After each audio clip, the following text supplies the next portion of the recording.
사람을 평가할 때 여러 가지 모습으로 그 사람을 평가하지만 무엇보다도 중요한 평가의 기준이 있다고 한다면 그 사람이 추구하는 삶의 목적이 무엇인가에 의해서 평가할 때에 바른 평가가 될 수 있을 겁니다. 삶의 목적이 분명할 때 그 삶에 열정이 있고, 삶의 목적이 분명할 때에 그 삶의 여정이 힘이 든다고 할지라도 넉넉히 감당할 뿐만 아니라 즐거움으로 그 목적한 길을 걸어가기 때문입니다. 60년대 70년대를 풍미했던 여배우를 말한다고 한다면 우리는 잘 알고 있는 마릴린 먼로를 얘기할 수 있을 겁니다. 여러분이 아시는 대로 스스로 목숨을 끊어 생을 마감한 배우입니다. 그의 전 남편이었던 야구선수 조 디마지오는 그녀에 대하여 이렇게 이야기합니다. 그녀는 세상적인 삶에 필요한 모든 것은 다 가졌지만 한 가지 결핍한 것이 있었다고 한다면 무엇을 위하여 사는가 하는 목적은 그녀는 가지지 못했다고 이야기합니다. 당대 사람들에게는 부러움 대상이었습니다. 가지고 싶은 것은 다 가질 수 있는 여인이었고 가진 여인이었지만 그러나 그녀에게는 삶의 목적이 없었다는 겁니다. 삶의 목적이 사라지면 그 삶은 허무한 삶이 됩니다. 그리고 그 삶의 결론가는 참담한 삶을 살아가지만 그러나 목적이 분명한 삶은 그 길이 즐거움의 길이요 삶의 곤고함과 어려움이 있다 할지라도 목적이 분명하기에 그 목적을 향해 달려갈 수가 있습니다. 우리가 삶의 즐거움을 광의적으로 몇 가지로 이렇게 나누어서 살펴볼 수가 있습니다. 과거의 즐거움에 사는 사람이 있습니다. 이런 사람에게는 미래가 없는 사람일 겁니다. 과거의 즐거움에 사는 사람은 미래가 없을 뿐만 아니라 그 삶에는 불평과 불만만이 있습니다. 왜요? 지금의 만족감과 즐거움이 없기 때문입니다. 언제나 과거에 내가 즐거웠던 일에 비교하며 지금의 불만족감과 그리고 불평스러운 일만 얘기하기에 그 삶에는 미래가 없습니다. 또 하나 즐거움이 있다고 하면 현재 것에 즐거움을 누리는 사람일 겁니다. 이런 사람은 어리석은 사람입니다.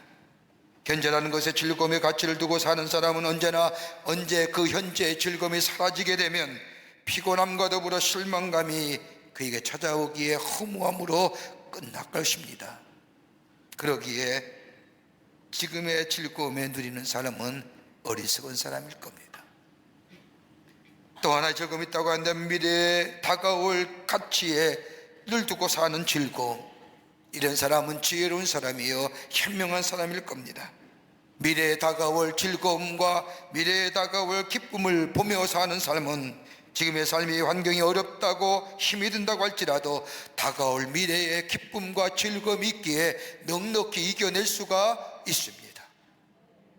여러분, 즐거움이란 단어 헬라어로 카우코메타라고 얘기합니다. 카우코메타라고 하는 것은 즐거워하다라고 하는 뜻입니다. 본문의 말씀이 짧은 말씀에 2번이나 나옵니다. 이 말은 보통의 즐거움을 떠나 더 높은 차원의 즐거움을 얘기합니다. 다른 성경의 표현을 보면 자랑이라고 얘기합니다. 너무 기뻐서 참을 수 없을 만큼이나 벅찬 감격 속에 이야기하는 것, 이게 기쁨이요 즐거움이라고 얘기합니다. 그러기에 성경은 즐거워하다는 얘기가 150번이나 나올 뿐만 아니라 형용사의 의미까지 포함해 무려 200번이나 넘게 나옵니다. 그렇다고 한다면 우리 기독교인이 갖는 즐거움이 무엇일까요? 성경에 나타나는 그리스도인의 삶의 즐거움은 다른 것이 아니라 자유함이 동반된 즐거움인데, 그 즐거움은 다른 것이 아니라 죄로부터의 자유함, 하나님의 진노로부터의 자유함, 이것으로 얻어지는 즐거움이 바로 그리스도인의 기쁨이요 즐거움이라는 겁니다. 시간이 흐를수록 세상과 멀어짐에 안타까워하는 것이 아니라 주님과 점점 더 가까워짐에 즐거워하며 시간에 흐를수록 구원의 큰 기쁨 속에 산을 보나 들을 보나 즐거움이 넘치는 삶, 이게 바로 그리스도인이 갖는 삶의 모습이라는 겁니다. 제가 아는 권사님 한 분 가운데 그 권사님이 세상을 떠날 때 그 가족에 되시는 집사님에게 들은 얘기입니다. 임종이 가까우니까 가족들이 다 함께 모였습니다. 그리고 권사님이 얘들아 노래 찬송가 한번 찬송가 좀 불러다오 그랬습니다. 그러니까 가족들이 어머 무슨 찬송이요 그랬더니 이 권사님 하시는 말씀이 참 아름다워라 주님의 세계는. 임종을 앞두고 이 땅의 삶을 마감하는 시간에 앞두고 다른 찬송 부르는 것이 아니라 저 아름다워라 주님의 세계는. 그 말을 들을 때, 그 말씀을 들을 때 얼마나 제 마음속에 은혜가 되든지요. 그 권사님의 신앙을 다시 보게 됩니다.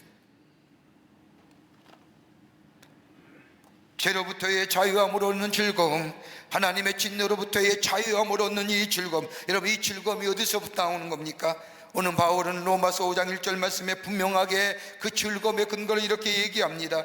믿음으로 의롭다 하심을 얻었은즉, 믿음으로 의롭다함을 얻는 증거가 바로 우리의 삶 속의 즐거움이라는 겁니다.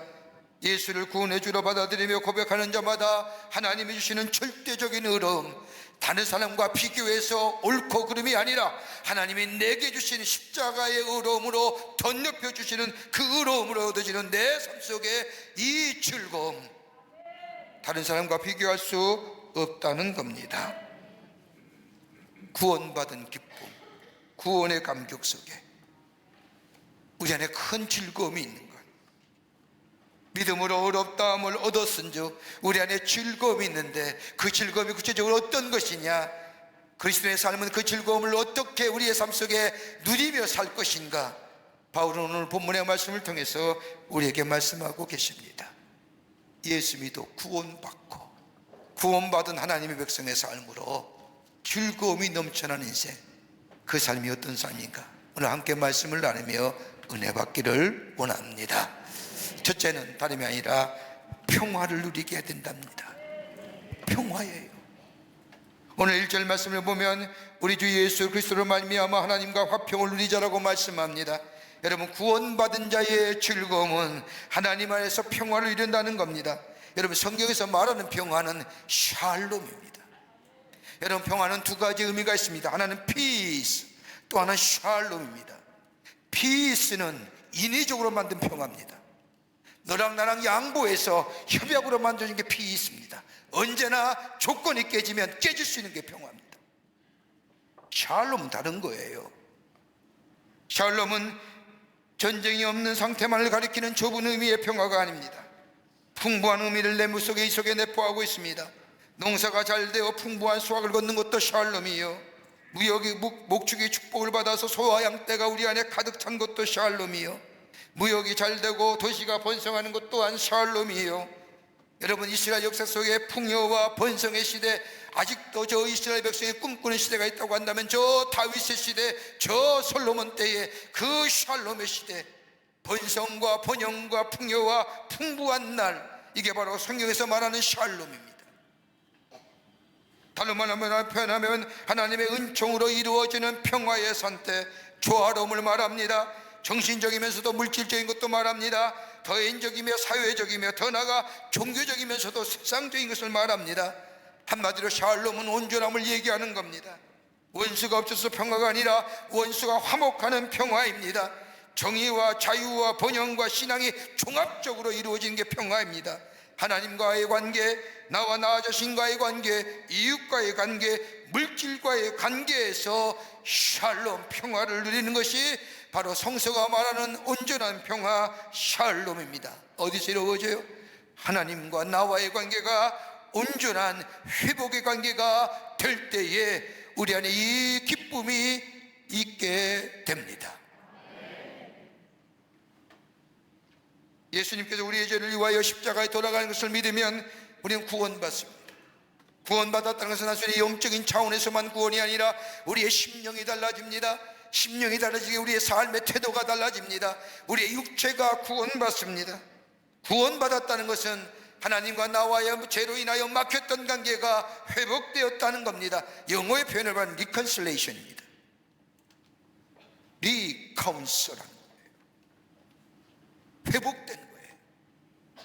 그러기 하나님을 아버지라 부르는 거예요. 죄로 인하여 일그러진 하나님의 영상이 다시 회복되는 것을 얘기합니다. 우리 안에 깊숙이 자리 잡고 있던 죄의 문제가 해결됐다는 겁니다. 내 안에 어두운 그림자로 자리 잡고 있던 이 죄책감의 문제가 자유로워졌다는 겁니다. 다른 사람이 뭐라 해도 감추어진 내 삶의 깊은 절망과 좌절과 어둠이 예수 그리스도 안에서 예수를 나의 삶의 구원의 주로 삼을 때에 이 문제가 해결됩니다. 그럴 때에 나는 자유로운 존재가 되고 그 자유함을 얻어서 내게 주신 것이 바로 샬롬, 평화입니다. 뭐라고 평화를 얘기할 수 있을까요? 쉽게 얘기할게요. 내가 예수 믿었어요. 구원받았어요. 내 안에 어두웠던 죄의 문제가 해결된 거예요. 자유로운 존재가 됐어요. 하나님과 평화하니 내 마음속에 평화하는 거예요. 내 마음이 평화하니 다른 사람과 평화할 수 있는 거예요. 다른 사람과 평화하는 것, 다시 말해요, 우리가 복음을 전한다는 것은 평화를 전하는 거예요. 그 사람이 예수 믿어서 우리의 복음 전함으로, 우리가 평화를 전함으로 저가 예수 믿어서 구원받으면 저의 마음속에 평화가 이루어지는 거예요. 저 또한 저 자신과 평화를 뿐만 아니라 다른 사람과 평화를 이렇게 될 때에 이 땅에 모여 샬롬의 축복이 임하게 되는 겁니다. 그렇게 복음 전하는 거예요. 무슨 이야기지만 불가능이 없다고 말했던 나폴레옹에게 한 젊은 병사가 묻습니다. 장군께서는 어느 때가 가장 무서운 때입니까? 라고 묻자 이 나폴레옹이 뜻밖의 이야기를 하는 겁니다. 내가 가장 두렵고 무서운 때는 다름이 아니라 일주일에 한 번씩 나를 찾아와 이발사가 찾아오는데, 이발사가 나의 면도할 때가 내가 가장 무섭다네. 이발사가 마음이라도 참무게 조금만 잘못 먹으면 그 면도칼이 내 목을 칠까봐, 그 면도칼이 목줄기를 타고 내려올 때마다 내가 얼마나 두렵고 으시한지 이루 말할 수가 없다네. 그래서 나는 이발사가 올 때마다 그 아들을 데리고 와 내 옆에 앉히고, 내 부하로부터 이발사가 여차하는 순간 아들을 죽이려고 늘 아들과 함께 이발사를 부른다네. 내가 가장 두려운 시간은 다름이 아니라 이발사가 내 목에 면도칼을 댈 때. 여러분, 힘이 있어서 평화를 누리는 거 아닙니다. 권력이 있다고 평화를 누려요? 아니잖아요. 온전한 평화는 다름 아닌 하나님과의 관계성 속에서 나옵니다. 하나님과의 바른 관계, 화복의 관계를 우리가 이룰 때에 우리 안에 우리를 의롭다 여기실 뿐만 아니라 우리 안에 참된 평화가 임하며, 그 평화는 세상에 주는 평화와 다른 샬. 여러분, 구약 성서에 나오는 야곱을 보십시오. 축복을 받으려고 남다리 극성을 부린 사람이 바로 야곱입니다. 그에게서 축복에게는 물질이요, 가족의 번성함이요, 그러기에 아버지를 속이고 형에서를 속이고 저 장자권의 축복권을 가지고 이것만 있으면 내가 부자가 될 수 있는 마음을 가지고 아버지와 형을 속이고 장자권을 빼앗습니다. 그리고 아버지를 피해, 형을 피해 저 삼촌의 집에 나아가 20년 동안 가진 고생을 다한 후에 부자가 됩니다. 원했던 바 된 겁니다. 가족을 이룹니다. 부족을 이룹니다. 11명의 자녀의 아버지로서 큰 부족을 이루어 성공했습니다. 그런데 문제는 뭐예요? 평화가 없는 거예요. 형을 만나러 가다가 북강변에서 얼마나 심한 고통을 겪는지 모릅니다. 재산과 가족들을 다 앞서 보내보내고 홀로 남아 밤새껏 천사와 씨름하며 기도하지요. 기도 제목이 뭘까요? 밤이 새도록 천사의 허리춤을 줍고 놓지 않은 이유가 어디 있을까요? 평화예요. 내게 평화 주세요. 화목함 달라는 거예요. 형을 이기게 해달라는 게 아닙니다. 화목함과 더불어 화평을 달라는 기도였습니다. 그래야 마침내 화목함과 화목하게 이룹니다. 이것 또한 참된 평화가 아닙니다. 세겜 땅에서 하나님을 떠난 것으로 말미암아 큰 형벌을 받고 어려운 처지가 됩니다. 회복되어 정신을 차리고 그 재산을 다 잃어버린 후에, 우상을 다 내버린 후에 빈손으로 가족과 함께 처음으로 하나님의 음성을 듣던 베델에 도착하여 하나님 앞에 예배드리고 무릎 꿇은 후에 비로소 뭐예요? 하나님이 주시는 샬롬의 축복. 130세에 저 애굽의 바로 왕을 만났을 때 야곱의 고백한 이야기가 뭘까요? 자신의 인생을 반추해 보면서 출애굽기 47장 9절의 말씀을 보면 내 나그네 길의 세월이 130년이다. 나의 연세가 얼마 못되나 우리 조상의 나그네 길의 세월에 미치지 못하나 그 뒤에 뭐야? 내 인생 험악한 세월 보낸다. 여기에 예외인 사람이 있을까요? 형과의 관계가 깨어지니, 하나님과의 관계가 깨어지니 일평생 눈물겨운 쓰라린 세월을 보냈다는, 하나님과의 바른 관계가 우리 가운데 있게 될 때에 하나님이 나의 하나님 되시고 나의 삶의 주인 되시고 그 하나님의 음성에 청종하며 그 말씀 따라 사는 삶이 될 때에 우리 안에 어때요? 평화가 임합니다. 이 평화는 우리의 기쁨이요 우리의 즐거움이 됩니다. 이것이 구원받은 자의 기쁨이 있다는 겁니다.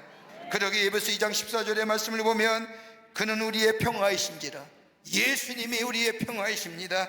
둘로 하나를 만드사 중간에 막힌 담을 헐어서 하나 되게 하셨습니다. 여러분, 그러나서 2장 16절의 말씀을 보면 이 십자가로 이 둘을 한 몸으로 하나님과 화목하게 하시며 원수된 것을 십자가로 소멸하신다고 말씀하십니다. 하나님과 하나 되는 역사, 주님이 나의 주인 되십니다, 내 삶의 주인 되십니다라고 고백하며 주님과 늘 걸어가는 인생, 거기에 뭐예요? 기쁨이요. 그 기쁨은 어떤 기쁨이요? 평화, 샬롬의 축복이 우리 가운데 있게 되는 줄 믿습니다. 두 번째는 은혜의 자리에 들어간다는 겁니다. 오늘 2절 말씀을 보면 그로 말미암아 우리가 믿음으로 서 있는 은혜의 자리에 들어감을 얻으며라고 말합니다. 믿음으로 구원함을 받은 사람은 은혜의 자리에 들어가게 하신다는 겁니다. 오늘 본문의 말씀의 시제를 보세요. 과거 완료형입니다. 예수를 구주로 영접한 사람은 이미 은혜의 자리에 들어와 있다는 거예요. 이미 내가 예수를 구원의 주로 섬기고 고백하며 수용할 때에 우리는 이미 은혜의 자리에 들어와 있다는 겁니다. 이렇게 보면 은혜의 자리에 들어가지 못한 사람은 구원받은 사람이 아니라는 겁니다. 구원받은 사람은 이것을 보아도 은혜요, 이것을 저것을 보아도 은혜요, 은혜가 있으면 내 안에 감사가 있고 감격이 있고 그 감사와 감격이 내 삶의 역동성과 생명력을 만들어주는 거예요. 다른 것으로 내 안에 생명의 역사, 역동성의 역사가 일어나는 거 아니라 은혜를 알고 은혜로 인하여 내 안에 감사와 감격이, 은혜 알면 감사와 감격이 있잖아요. 그러기에 예수 믿으면 마음의 평화가 있습니다. 마음의 평화일 뿐만 아니라 이미 예수 믿게 될 때에, 예수를 나의 삶의 주인으로 모시게 될 때 내 안에 뭐요? 이미 은혜가 임하게 됩니다. 은혜가 있기에 내 안에 감사가 있고 감격이 있습니다. 어거스틴이 그의 고백론에 보면 하나님이시여 나의 모든 행위와 나의 모든 생각 가운데 죄 아는 것이 어디에 있겠습니까? 라고 말합니다. 이 고백은 나의 모든 것이 뭐예요? 죄뿐이라는 거예요. 그러나 어거스틴이 마침내 모든 일이 하나님의 뜻 가운데 이루어진 것을 깨닫게 될 때 그 다음에 고백이 뭐예요? 은혜 아닌 것이 없습니다 라고 하는 거예요. 한번 생각해 보세요. 이스라엘 백성이 저 광야의 40년의 생활 보세요. 저들이 애굽에서 출애굽하여 저 광야의 길을 걸으며 하나님의 약속인 땅인 가나안 땅에 들어가게 된 것, 여러분 그들이 탁월해서요? 그것이 뛰어나서요? 아니잖아요. 하나님의 은혜로 출애굽하여 광야의 40년의 세월을 흘러 가나안 땅에 도착합니다.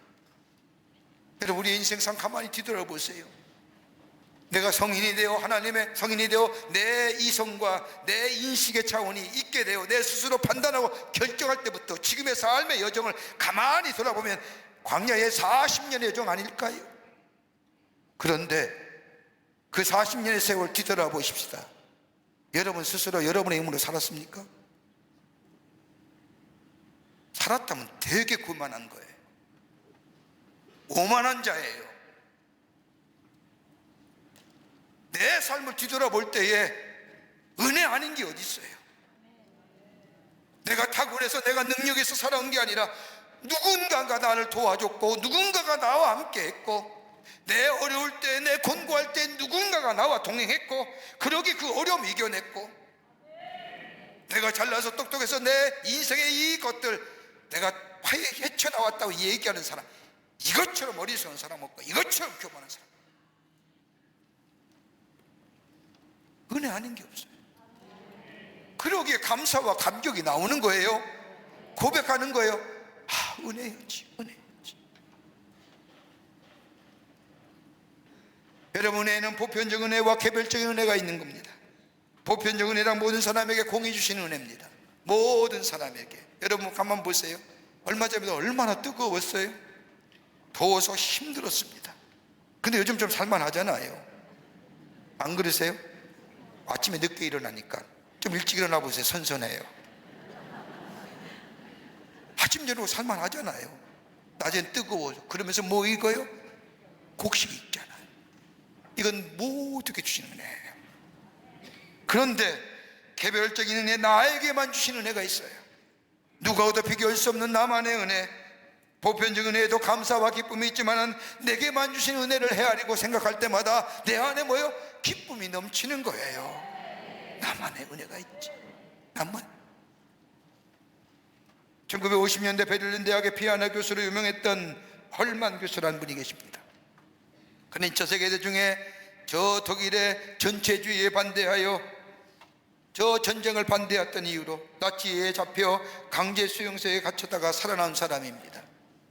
그는 하루 종일 심한 노동을 하면서 지쳐버린 밤이지만 매일 1시간씩 잠을 자기 전에 나무 침대를 건반으로 삼아 피아노 연습을 하였다고 합니다.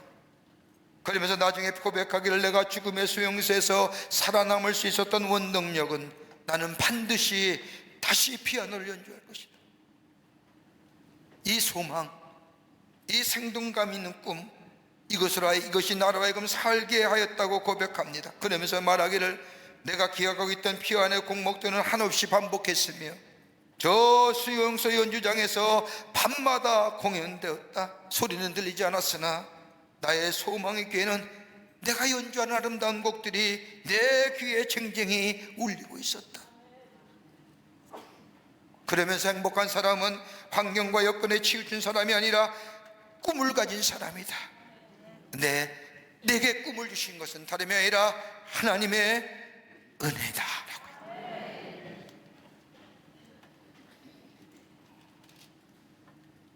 의롭다함을 입은 사람, 구원함을 받은 사람, 이미 은혜 안에 들어온 자요. 그러기에 은혜가 있기에 내 안에 감사와 감격이 있어. 저 다윗이 고백한 것처럼 내 잔이 넘치나이다라고 고백한 것처럼 내 삶 속에 돌아보면 하나님의 은혜가 넘쳐났음을 고백하면서 우리 안에 그것이 기쁨이 되는 삶, 이게 바로 구원받은 자의 기쁨이요 그리스도인의 기쁨인 줄 믿습니다. 끝으로 하나님의 영광을 위해 살아가는 겁니다. 2절 후반부의 말씀을 보십시오. 하나님의 영광을 바라보며 즐거워하느니라. 구원의 기쁨 속에 누리는 즐거움은 다름이 아니라 하나님의 영광을 위하여 기쁘고 즐겁게 적극적으로 살아가는 겁니다. 여러분, 2절 후반부에 하나님의 영광을 바라며 즐거워하느니라고 하니 이 말씀은 두 구절로 나누어집니다. 하나는 하나님의 영광을 바라보고 또 하나는 뭐예요? 즐거워하느니라. 그 뒤에 로마 3장 23절의 말씀을 보면 모든 사람의 죄를 범하였으며 하나님의 영광에 이르지 못하더니라고 말합니다. 우리는 전에는 하나님의 영광에 도달할 수 없는 사람이었습니다. 이전에 하나님의 영광을 바라고 즐거워하는 것 아니었습니다. 그런데 내가 믿음으로 의롭다 하니 내 삶의 지향점이 달라진 거예요. 어떤 거요? 내가 예수 알기 전에 내 삶에 잘 살고 잘 먹고 풍요와 번영의 삶이 내 삶의 가치였어요. 그런데 이제는 아니라는 거예요. 예수 믿고 믿음으로 의롭다 하니 내 삶의 가치는 뭐예요? 하나님의 영광, 이것으로 내 삶의 즐거움을 삼는다는 거예요. 이것이 내 안에 영어의 표현을 하면 플레저한 거예요. 이것을 기쁨으로 삼는 거예요. 여러분, 요즘 요즘에 가끔 제가 사는 집 동네 뒤에 가면 오솔길이 있어요. 오솔길 이렇게 운동하시는 분이 아침 저녁으로 꽤 많은데 근자에 와서 색다른 운동법을 제가 건강유지법을 하나 보게 됩니다. 뭐냐면 신발 벗고 맨발로 걷는 거예요. 이게 어디서 보니까 방송에 났다는 거예요. 그랬더니 아침 저녁으로 신발 벗고 맨발로 걷는 분들이 꽤 많아요. 근데 제 눈에 띄는 게 하나 있어요. 대부분이 다 나이 많은 분들이에요. 연세가 계신 분들이 신발을 벗고 맨발로 걷습니다. 근데 저는 그걸 볼 때마다 의문이 하나 있었어요. 왜 저렇게 할까? 근데 어느 날 제 마음속에 그런 생각이에요. 맨발 벗고 신발을 벗고 맨발로 걷는 것은 뭐예요? 건강하기 위해서. 하나 더 차원이 있다고 한다면 오래 살기 위해서, 병들지 않고. 이거에 다른 답이 있을까요? 그러니까 건강해서 오래 사는 거예요. 그게 세상 사람의 가치예요. 세상 기준이고요. 그런데 그리스도에서는 다르잖아요. 그보다 더 뭐예요? 한 차원 높잖아요. 하나님의 영광을 바라고 그 영광에 뭐 하느라? 즐거워하느니라. 차원이 다른 거예요. 저는 예수 믿는 사람은요, 차원 높은 인생 사는 거예요. 땅의 가치와 땅의 것에 가치를 두는 게 아니라 하늘의 가치를 두고 사는 거예요. 땅의 저 제한적이고 한정적인 가치에 인생을 거는 것이 아니라 저 영원성의 가치를 두는 거예요.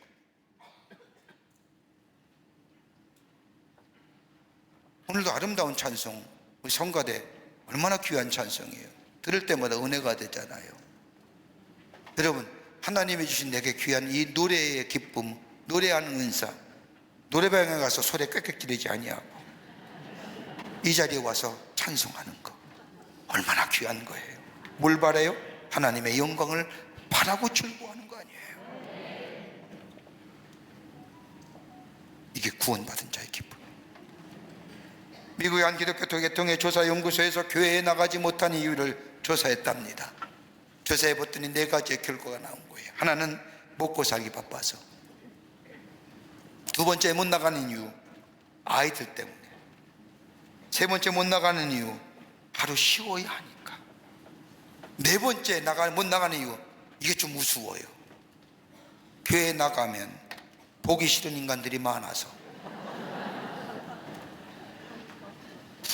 저는 이 대목에 좀 생각해 보여요. 교회 나가서 보기 싫은 인간이 많으면 그 사람이 너도 보기 싫어하는 거예요. 나만 보기 싫어하는 게 아니라 보기 싫어하는 사람이 너도 보기 싫어하는 거예요. 근데 여러분 가만히 보세요. 이러한 이유들을 보면 먹고 살기 바쁘다는 것은 기본 생존권을 위해서 문제가 아니라, 먹고 살기 바쁘다는 것은요, 기본의 생존권의 문제가 아니에요. 뭐예요? 좀 더 벌기 위한 거예요.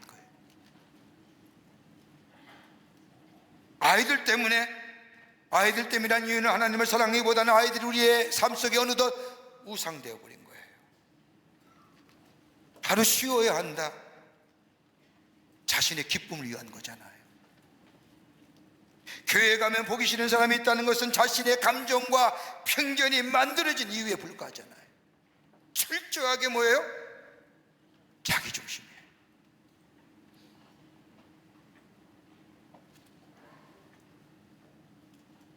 하나님의 영광을 드리는 삶, 이런 모든 이유들을 우선순위에 놓고 남은 시간, 남은 정성, 남은 물질, 남은 힘을 하나님께 드리는 것이 아니라 하나님을 우선순위로 사는 삶, 이게 바로 그리스도인의 삶이에요. 남은 시간, 꼬투리 시간, 짜투리 시간 하나님 앞에 드리는 게 아니라 하나님 먼저 우리의 삶 속에 우선순위, 하나님의 말씀이 내 삶 속에 우선순위.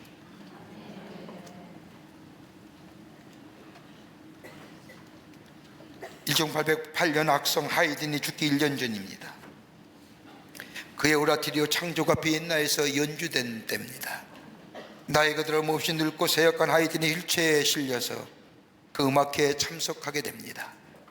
감격스러운 연주가 끝나자 연주자 일동과 청중들이 모두가 일어나 하이든이 있는 발코니를 향하여 박수와 환호를 보냅니다. 이러한 청중들의 박수 환호에 하이든은 몹시 당황한 빛으로 손을 흔들면서 내가 아니요, 내가 아니요, 빛을 만드신 하나님 앞에 영광을 돌리시고, 그렇게 말하며 휠체어에서 상반선을 일으키다가 그만 앞으로 꼬꾸라집니다. 주변의 사람들이 즉시 하이든을 병원으로 데려가는 중에서도 하이든은 계속 입에서 아니요, 내가 아니요, 하나님 앞에 영광을 돌리시오. 우리 다 구원받은 백성입니다. 믿으십니까? 의롭다함을 여김을 받은 백성입니다. 우리 안에 즐거움이 뭘까요? 구원받은 감격입니다. 구원이 우리 가운데 임하게 될 때 우리 안에 뭐가요? 평화가 임했습니다. 은혜가 임했습니다. 감사와 감격이 넘쳐난 삶입니다. 내 삶의 역동성과 생명력이 다시금 솟아났습니다. 그런 내 삶의 가치와 목표가 달라진 겁니다. 누구요? 하나님을 위해서, 그 하나님의 영광을 위해서 사는 그것이 내 삶 속에 즐거움이 되는 겁니다.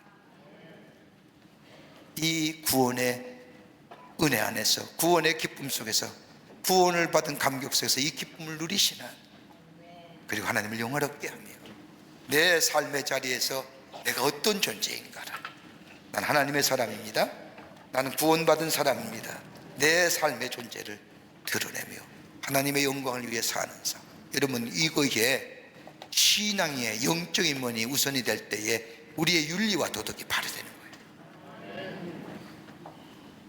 이 믿음의 걸음을 걸어가시는, 그래서 하나님의 축복을 더 누리시며 증거하는 여러분과 저와 되시기를 주의 이름으로 축원합니다. 하나님 감사합니다. 저희들 주께서 사랑해 주셔서 하나님의 백성 삼으심에 감사합니다. 우리 안에 구원 주심에 감사합니다. 구원의 기쁨인 내 안에 평화와 은혜와 하나님의 영광을 위해 사는 이 기쁨이 넘쳐나게 하여 주셔서 더 하나님의 약속의 성취를 누리며 우리 안에 더 풍성함의 역사를 누리며 더 높이 주님을 높이는 저희들의 삶 되게 하여 주시옵소서. 성령이 도우실 줄 믿으며 예수님의 이름으로 기도하옵나이다. 아멘.